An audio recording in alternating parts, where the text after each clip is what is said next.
صدقوني، فراغات الروح لا تملئها الأشياء المزيفة مهما كانت فخامتها، بل تملأها الأشياء الصادقة مهما كانت بساطتها.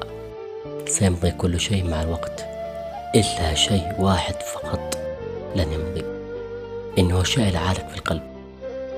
ربما يكون حزنا، أو ربما يكون شخصا، أو ربما يكون كلام في القلب لا تستطيع البوح به.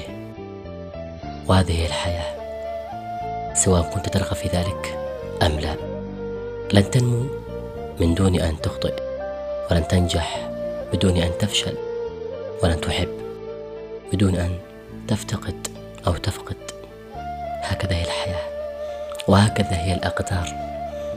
فإما أن تكون واعيا، أو إما أن تكون ضحية في أيدي الآخرين.